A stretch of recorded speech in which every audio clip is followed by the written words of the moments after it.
Good morning, good afternoon, good evening, good night, good day to you.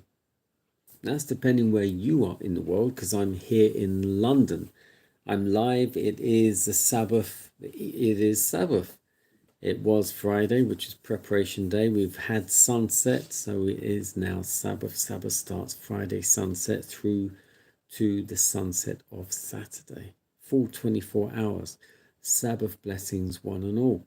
We're doing our nighttime devotion from the devotional called Conflict and Courage.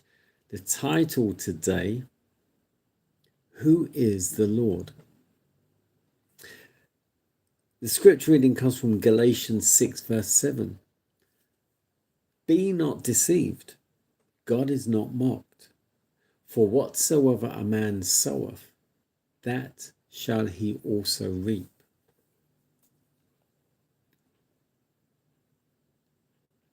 Pharaoh sowed obstinacy, and he reaped obstinacy.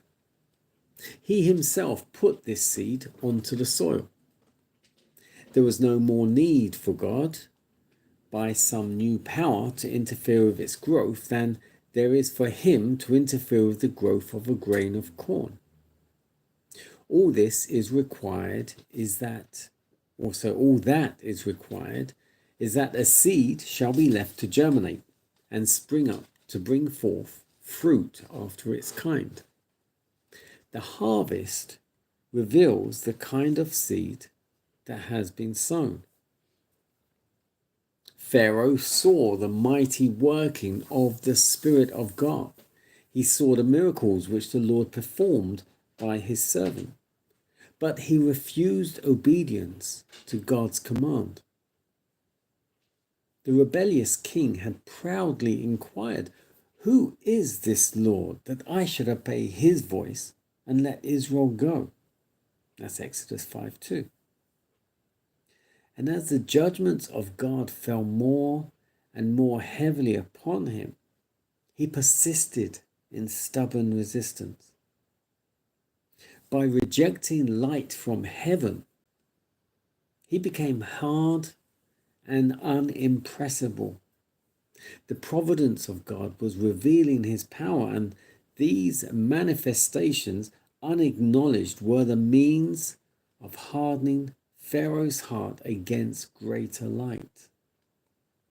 Those who exalt their own ideas above the plainly specified will of God are saying, as did Pharaoh, "Who is the Lord that I should obey his voice?"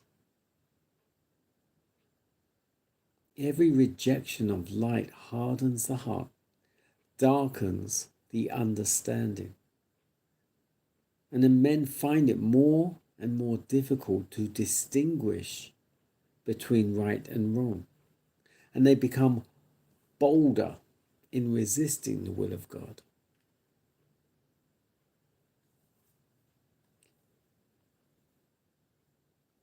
He who has once yielded to temptation will yield more readily the second time.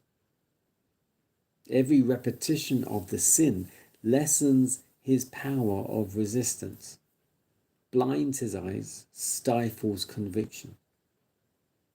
Every seed of indulgence sown will bear fruit. God worked no miracle to prevent indulgence sown with God worked no miracle to prevent the harvest.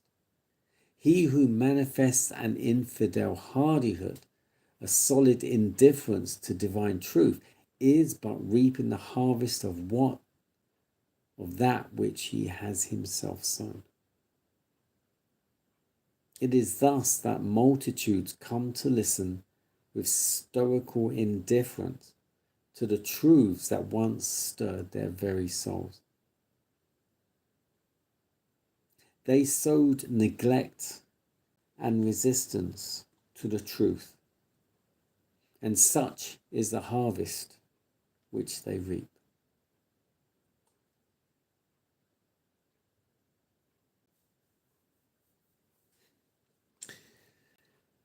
Who is the Lord that we should obey his voice? How often do we, even though we don't actually say it, it's how we make our decisions. Something, opportunity comes, whatever it is. We might know it's wrong, but we then know we can get away with it. I don't know, what, 8 times out of 10 we do it simply because we know we can get away with it. Who is the Lord that I should obey his voice?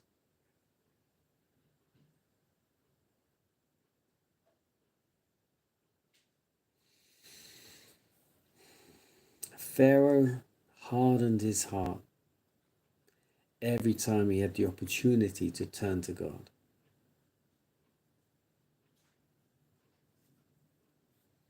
He chose not to.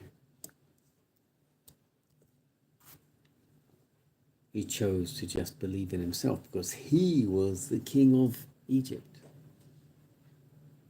the great Pharaoh.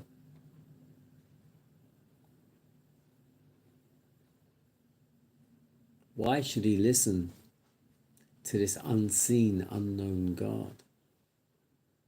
Yes, known to the Israel and the Israelites, but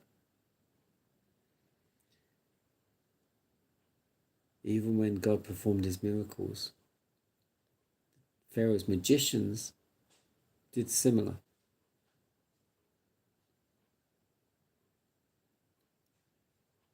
Who is the Lord, this God, that I should obey his voice? If you hear his voice, harden not your heart. He loves you. He loves me.